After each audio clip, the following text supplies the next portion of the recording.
Hey, bakers. Here's Ellen, your crazy baker chick, ready with another recipe. I've been doing a lot of very sweet pastry-ish type breads and things and rolls lately, so thought I better get back to doing some normal bread. I want to take a second to show you my new apron. It says, "I bake, therefore I am." It has my name at the top. This was a gift from my friends Gary and Kathy.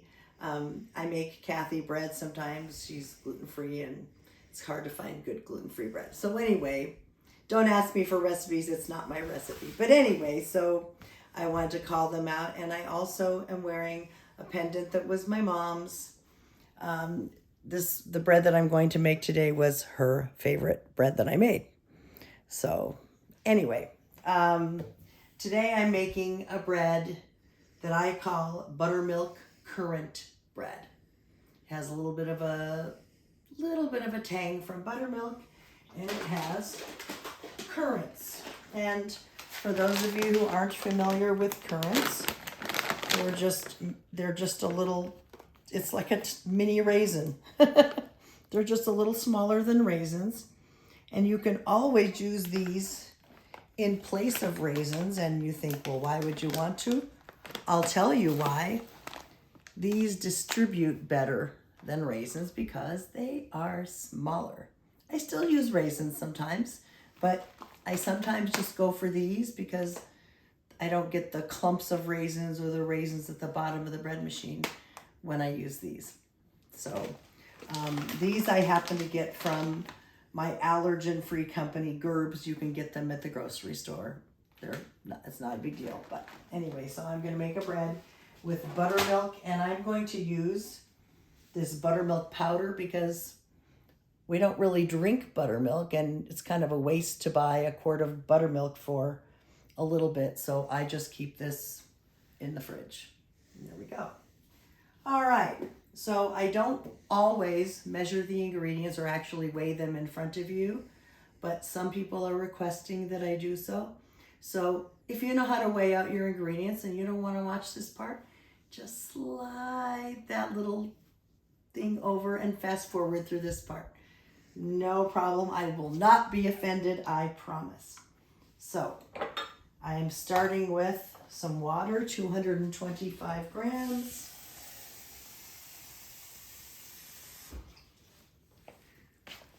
Tear that out. All right.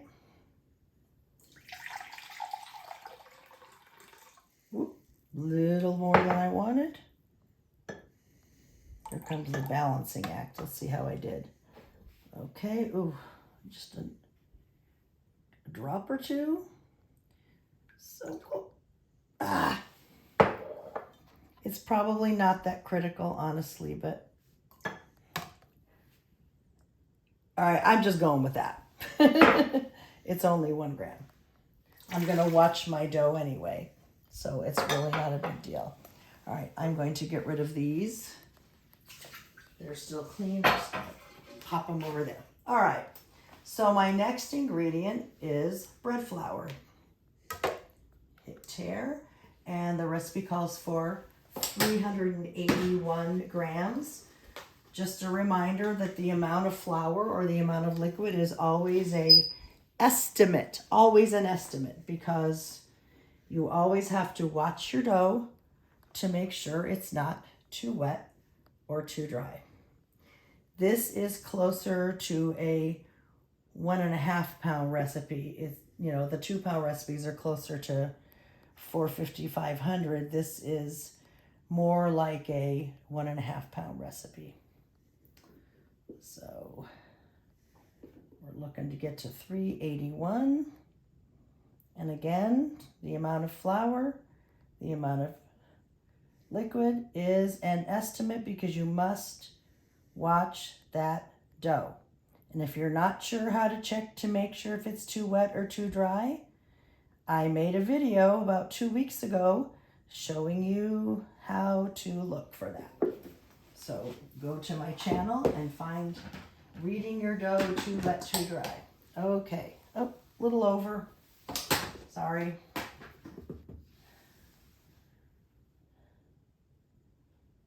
It's hard to get the exact amount. All right, 3/10 extra. So I'm always pour the bread flour in. I try to get it kind of evenly distributed because all of your ingredients will go over the sort of dry bed of flour. All right. So the next thing I'm going to put in is the buttermilk powder. I'm going to weigh it in this little bowl. Make sure I hit tare. And I need 27 grams. I actually haven't made this recipe in over 2 years because my mom passed away and I don't know, I just haven't wanted to make it. So, but it's really good. Trying to get to 27.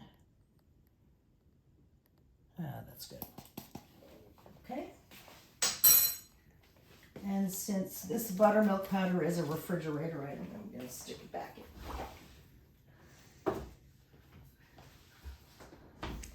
in. And I'm just going to kind of put that on one side of the flour. Can you see it? It's a little yellowish. All right, my next ingredient is salt. Tare, and 6 grams of salt. I always way over pour salt into the container, so I've taken to doing this. Because I'm already at pretty much 5. Salt just, there we go, almost. Salt just, there, look at that. Oh my gosh, right on the 6. That's amazing. Okay. And you know me, I always put my salt on my left end of my bread machine. Just in case I'm going to bake later, I'm going to put that little silicone cup on top of the salt. Okay. And, oh, and I need baking soda. Oh, I'm going to grab this back. The thing I used for the buttermilk. Just gotta clean off that spoon with my fingers. It just had powder. And 2 grams of baking soda. I don't know why I'm leveling it off. Let's see. Whoop. In this recipe, the baking soda, I think, is more for color and flavor. I don't think it really leavens it too much. I took this recipe from somewhere and then I tweaked it enough to call it my own. And again, I put it kind of near the buttermilk. Okay. Nothing is happening to anything as long as it stays dry. All right. The next item is sugar. 25 grams of sugar. Actually, I'm going to use the little... oh, I guess that's okay to use that one. It's on tare still. 25 grams. So it's not a super sweet bread as far as the dough, but of course the currants add some sweetness. And also I like to bake it with turbinado sugar on top. So that also adds some sweetness. All right, sugar I always put on the right.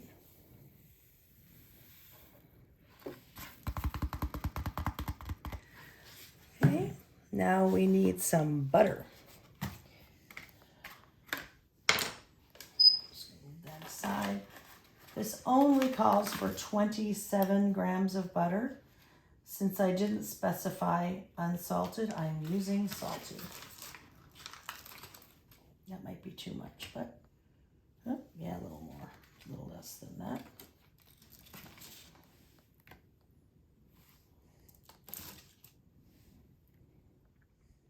Close enough. On butter and oil, I have found just by trial and error that you can go over. And in fact, the rebel that I am, I often double the butter. Bad girl. But I'm not going to this time because I know this recipe was really good. So since I put the other things on this side, I'm going to put the butter over there. Just a reminder for you people who are new, if you have a zojirushi or any machine that has the preheat and rest cycle, you do not need to heat your liquid. You do not need to melt or soften your butter in any way. Cold ingredients, eggs too, right from the fridge. If you don't have a rest or preheat cycle on your machine, then you have to do those things. You have to warm your liquid, you have to soften your butter, you have to let your egg come to room temperature because it could kill the yeast. The cold could kill the yeast. But my bread machines know. And if you are new and haven't bought a bread machine yet, I don't want to tell you what to buy. I love my zojirushis, but to me, the two non-negotiables are the rest preheat cycle and a horizontal pan with 2 paddles. It's up to you, however, but that's just my special non-negotiables. Okay, so just double checking. I have water, bread flour, buttermilk powder, salt, baking soda, sugar, butter, and the last thing, of course, is always the yeast. I took this knife that I had cut the butter with and made a little hole or a well. And I have my yeast. And I need 9 grams of yeast. Tear.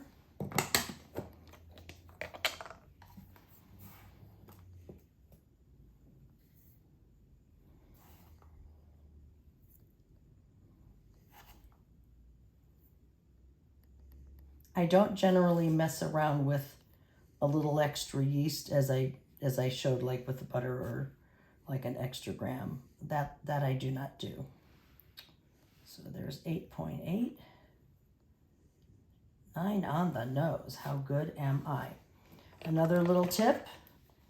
I only use instant yeast, SAF instant yeast, and I always keep it in the freezer.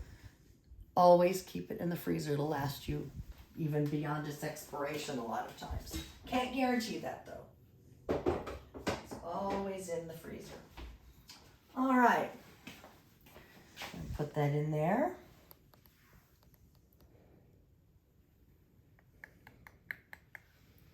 So we have the water on the bottom, the bread flour, the buttermilk powder, salt, baking soda, sugar, butter, and this is what I do. I go through the list. Did I forget anything? And yeast, I did not forget anything. The currants will go in when the machine beeps after it's gone through its preheat or rest cycle and needed for a few minutes. I think the add beep is at around 45 minutes for my machine, but I'm not sure. I just set an alarm on my phone for 25 minutes to come back to the kitchen. I check my dough to make sure it's not too wet or too dry. And then I kind of hang out so I can hear the add beep to put in my currants. Okay. I think that is it. I will be updating this video along the way, showing you what the dough looks like, showing you if it's too wet and I'll add flour, or if it's too dry and I'll add liquid, and I'll show you when I add the currants, and I'll show you all the progress all along the way. I've got the bread pan and the bread machine, and make sure it's pushed down all the way. I've plugged it in, and I am going to make this dough cycle. It's just what I prefer to do, but there is no reason in the world why you can't bake this all the way through in the machine. And if you do that, you would just use a basic or white setting. So I'm going to set this on my machine for course 11, which is dough. Press start. And that's it, and I'll come back and look at it in about 25 minutes. So, still getting organized here. I wanted to tell you that I've put some currants in a little bowl. They are obviously sticky, I mean, just like raisins. So, One of the ways that you can make sure they're going to distribute is put a little flour in there. I didn't measure it. It was probably, I don't know, somewhere between a teaspoon and a tablespoon. You don't want it to be adding a bunch of flour, but as you can see, the currants get coated with flour, and then they're not sticky, so hopefully they will distribute. And as I said before, the currants seem to distribute better than raisins anyway, but this is just a little insurance policy. All right, my dough's been kneading for about 3 minutes. That's how long it took me to get off the couch. Nah, but anyway, let's check it out. Let's see. It is just a little sticky, and there's dough kind of under the paddle. So I'm going to add just a little bit of flour. It will not take much. I'll set that back down. And then I'm only going to add, like, at the most a tablespoon of flour, about 8 to 10 grams. I weighed out about 10 grams and put about half of it in. Let it mix and see if we need some more. Let's see. Yeah, I'm gonna put the rest of the 10 grams in.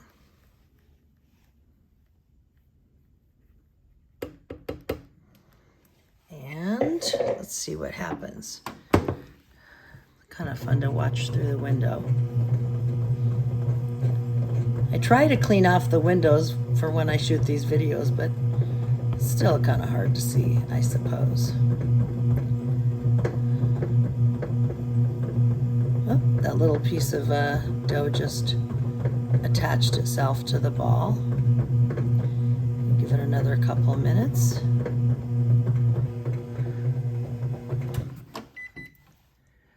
So let's see. Sometimes that flour that sticks around the edge,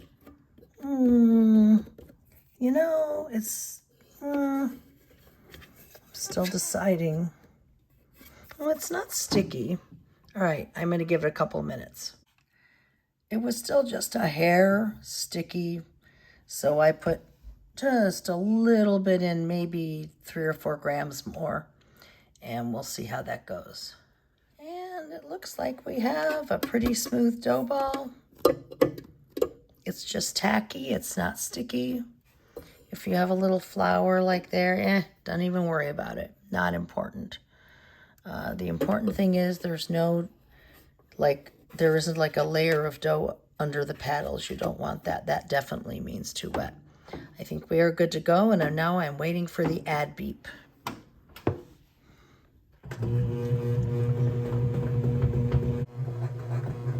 This will be one last check of the dough while waiting for the beep. So you can see that flour that was kind of down here, it's gone. And it's a perfect, beautiful dough ball. Your beautiful dough ball. And I have my currants ready, all set, mixed with the flour, ready for that ad beep right next to the bread machine. So as you can hear, my ad beep is on. I'm gonna open this. I'm gonna grab some currants, drop them in, let it mix a little bit, just for a few seconds. Then I'm gonna put some more in and close the lid. Let it mix a little bit more. I find this better, they incorporate better, whether it's raisins or anything I'm adding, if I put things in gradually, okay? Still some on the bottom, but that's okay. I'm gonna put some more in, let it mix.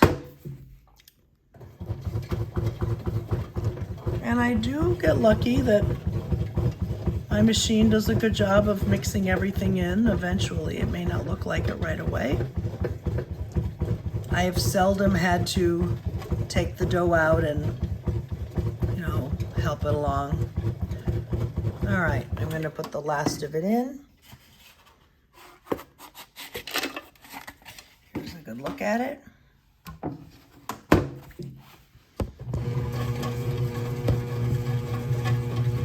The add beep has stopped because I took a long time adding things in. So now it's kneading it pretty fast. All right, now I'm just going to walk away and come back when the dough is pretty much done, and I'll show you what's next. 23 minutes left before the dough is ready, and it has definitely risen. Yay! I'm gonna get to preparing my bread pan now. I used to make this bread for my mom in this curved bottom bread pan. I kind of don't even remember why, but since I'm making this bread, you know, in honor of my mom, I will use this pan, and then you'll get to see something a little bit different. So I'm going to give it a spray, but I'm still going to use the parchment because it's easier to lift the bread out. And if I spray it, the parchment kind of sticks to the sides and doesn't have all the so many gappy things. All right, see you with dough. The dough is ready. Here is the big reveal. Woohoo! It rose. So I'm gonna shaky shaky. One of the paddles stuck. So it is a little sticky, but I don't want to coat it with too much flour. So kind of rolling a little bit into a log because this pan is longer. And I'm just gonna go plunk. And that's it. So now we're going to walk over to the oven. And I'm gonna make sure this is, yep, middle rack for this is good. If you've seen this before, go ahead and fast forward. I always let my dough rise in a slightly warmed oven. I turn on my oven to bake. My lowest temperature that I can set it for is 170. Whoops, start the oven and then set the timer for 1 minute. And I always describe it like this. If in the summer or spring you're in your nice cool house and you walk out and you can feel the warmth outside immediately, like it feels like it's about an 85 or 90 degree day when you walk outside, that's what the inside of your oven should feel like for rising temperature. I also have a little countertop oven over there, a Breville Smart Air oven that does all kinds of things, and its proofing temp is 85. So I'm gonna go with, it should be about 85 degrees. If you want to get an oven thermometer, put it on your shelf and heat it till it gets to 85, you could do that. I mean, I just do 1 minute, which we have 9 seconds left, and I turn the oven off, and my bread always rises perfectly, so not gonna mess with something that works. Off and off. So notice that I set that timer for 1 minute so I don't forget to turn the oven off. I'm gonna stick my hand in there.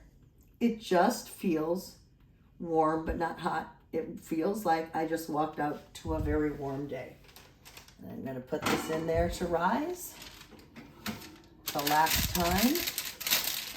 Push that down. And I'm gonna let it rise, all told, for about 45 minutes, but I set this for 40 because the last 5 minutes I take it out and start the oven preheating to 350, and I do my egg wash, and maybe I'll sprinkle something on top. Okay, I'll show you when it's done rising. And we're back. The dough has done its thing with final rise. It rose absolutely gorgeously and spectacularly. And I've made an egg wash, which is 1 whole egg cracked and a splash of water. I don't measure, I kind of fill up right there Just go boom. Not very scientific.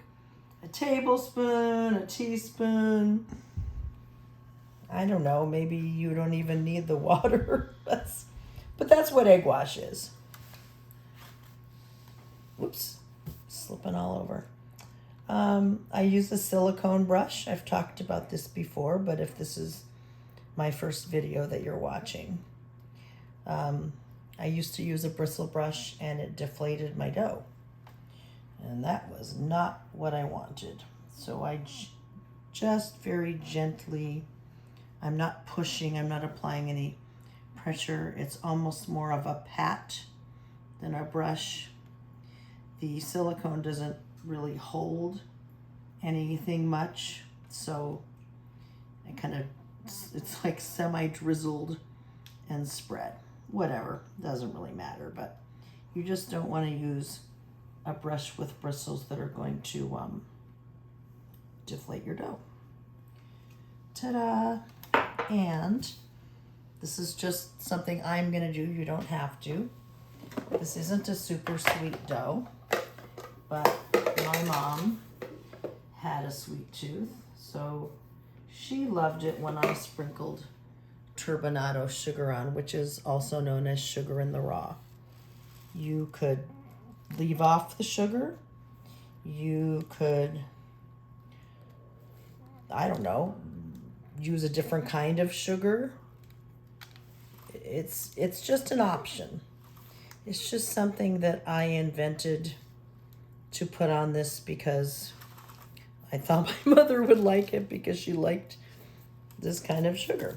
So again, you don't need it. You don't have to use it. It's just my little touch. Ta-da. All right, so I have started the oven preheating to 350 degrees Fahrenheit. For those of you watching in another country, you'll have to adjust that to Celsius. And I will bake this, we'll put it this way, I'll set my timer for 25 minutes. I'm sure it will not be done in 25 minutes, but I will set my timer for 25 minutes. When I put it in the oven, I will look to see how brown the top is getting. I will tent it, just lay a piece of foil over it. You don't tuck it in or anything, but just kind of lay a piece of foil over the top if it is getting too brown. And then when it does start to look very brown, before I foil it, I will use an instant read thermometer. It has a little probe. It looks like this. And you open and that kind of turns it on and you stick it. I kind of stick it like if it was this way when it's in the oven, like about there, all the way in. And it needs to be between 190 and 200 degrees. And that's how you know that your bread is all the way done on the inside. So my oven just beeped, which means it's heated up. I'm going to give it about 1 more minute, 2 more minutes to make sure it's heated. Then I'm going to put this little currant buttermilk bread in there, and I'll show you what it looks like a little bit later. Bread is all baked.